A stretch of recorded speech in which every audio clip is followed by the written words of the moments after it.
ralentisseurs de la ville de Grasse respectent-ils correctement les normes? Une association en doute et a décidé de donner de la voix. Julia Pellegrini, tu es sur place en compagnie de l'un de ses représentants. Alors que dénonce-t-il et la municipalité a-t-elle répondu?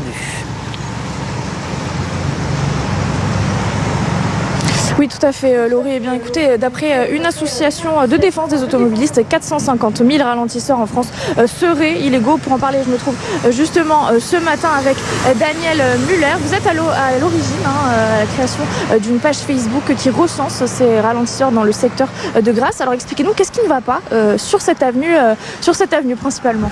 Ici, il y a plus de 3000 véhicules par jour qui passent.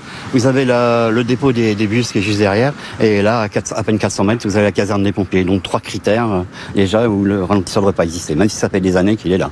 Justement, pour parler de ces ralentisseurs, il y a justement, comme vous l'avez dit, plusieurs critères qui doivent être respectés. Est-ce que vous pouvez nous en parler un petit peu? Voilà, ils sont nombreux, il y a toute une liste, c'est dans le décret 94-447, qui a été confirmé d'ailleurs par la CA de Marseille, suite à l'intervention en justice de l'association pour une mobilité sereine et durable, que je suis assez régulièrement et ses conseils.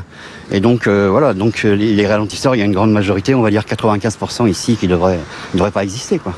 Et alors pourquoi avoir créé justement une page Facebook comme celle-ci?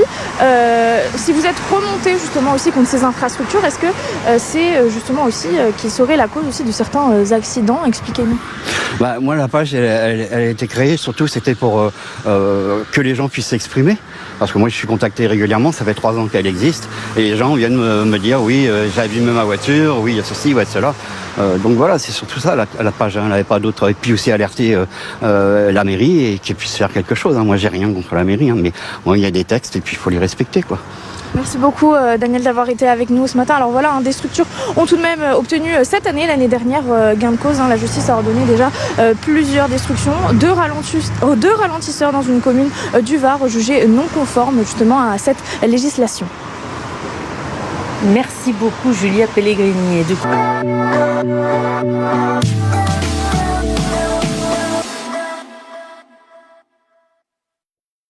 tous les ralentisseurs de la ville de Grasse respectent-ils correctement les normes? Une association considère que ce n'est pas le cas et donne de la voix.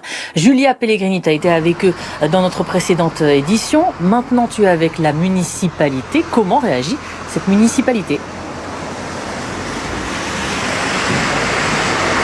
C'est ça, tout à fait, Laurie. D'après une association de défense des automobilistes, 450 000 ralentisseurs en France seraient illégaux, comme celui-ci, qui se trouve route de la Marigarde à Grasse. Pour en parler, je me trouve justement avec Cédric Diaz, directeur général des services techniques de la ville de Grasse.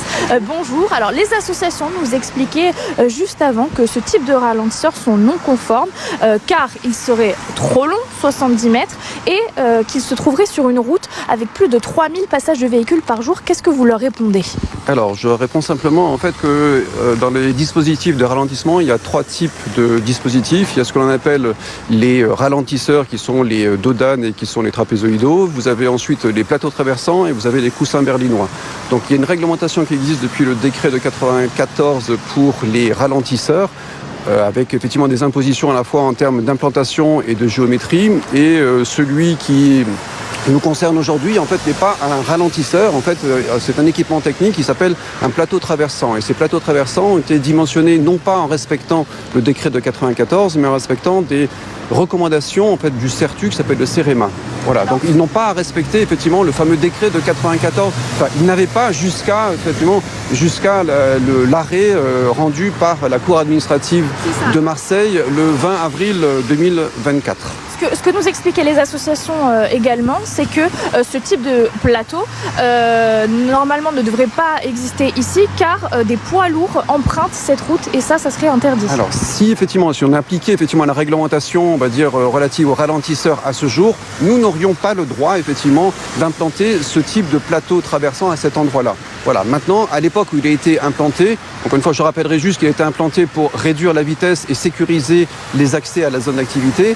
Effectivement, à l'époque où il a été implanté, il était strictement conforme aux recommandations du CERTU. Merci beaucoup Cédric Diaz d'avoir été avec nous ce matin. Alors voilà, dans les faits, la juridiction fait appliquer donc depuis 2024 ces règles pour tous les futurs ralentisseurs. Autrement dit, la validation de chaque nouveau chantier en la matière pourrait être désormais assujettie à l'application du cadre posé par ce décret de 1994. En revanche, la justice refuse d'ordonner systématiquement la destruction des ouvrages déjà construits et qui ne respectent pas ces mêmes règles. Ça sera à trancher donc par le Conseil d'État prochainement. Merci beaucoup, Julia Pellegrini.